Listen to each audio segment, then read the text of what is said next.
जय हिंद।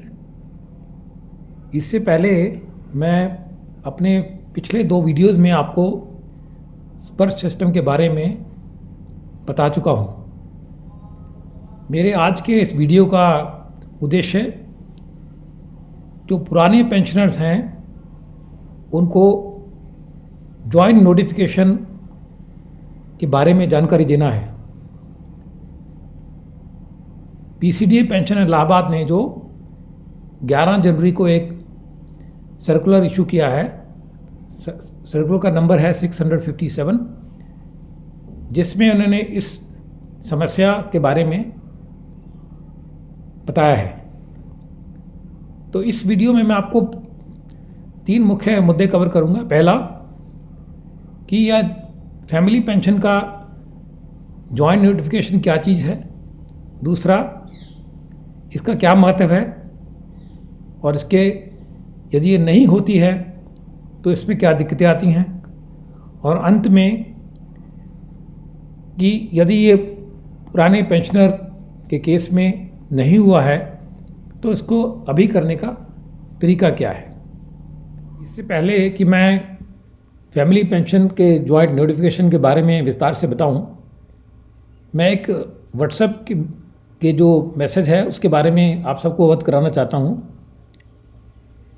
सभी social media groups पर एक व्हाट्सएप घूम रहा है जिसमें एक ये क्लेम किया गया है, किसी लेफ्टिनेंट कर्नल अलुगू साहब से किसी अफसर ने बात की है और वो कहते हैं कि उसमें कि जो 2021 से पहले वाले ऑफिसर या अदर रैंक्स हैं उनके लिए स्पर्श का सिस्टम लागू नहीं होगा और केवल ये 2022 से जो रिटायर होंगे उनके लागू होगा।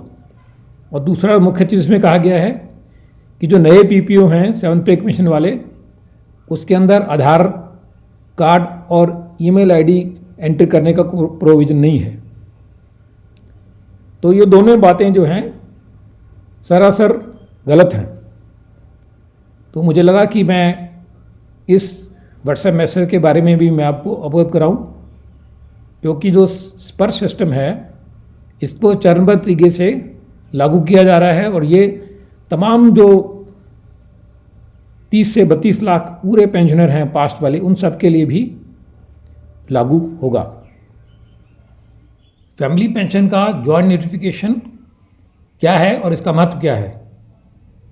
पहले तो मैं ये बता दूं कि 1989 से पहले फैमिली का जो डिटेल था वो पीपीओ में एंटर नहीं होता था और 1989 से ये अनिवार्य कर दिया गया।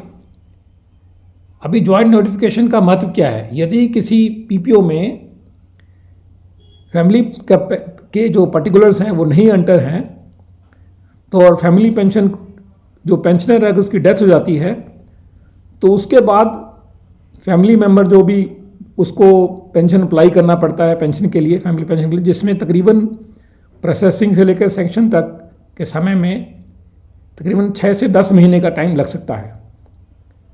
और इसके बजाय यदि फैमिली के जो पर्टिकुलर्स हैं पीपीओ में दाखिल किए गए हैं तो उस केस में पेंशनर की डेथ के बाद केवल डेथ सर्टिफिकेट को बैंक या जहाँ से पेंशन मिल रहा है उस पर जमा करने से फैमिली पेंशन अपने आप शुरू हो जाता है।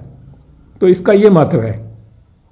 तो कहने का मतलब जो पुराने पेंशनर्स हैं 1989 से पहले वाले, उनके लिए अनिवार्य है कि वो अपना फैमिली का पर्टिकुलर अपने पीपीओ में यदि नहीं है तो उसको एंटर करवाएं। इससे पहले भी इसके लिए कोशिश की गई थी 2008 में, लेकिन ये नहीं हो पाया। तभी नेक्स्ट चीज़ आती है कि इसका प्रोसीजर क्या है।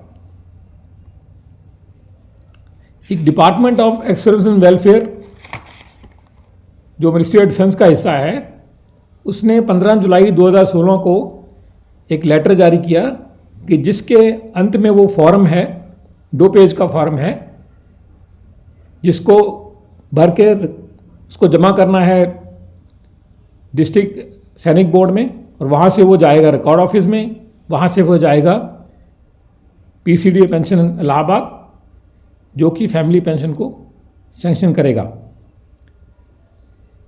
क्योंकि ये फॉर्म कई बार रेडली अवेलेबल नहीं रहता है, तो इस फॉर्म का जो वेबसाइट का लिंक है वो मैं अपने इस वीडियो में डिस्क्रिप्शन में डाल दूंगा।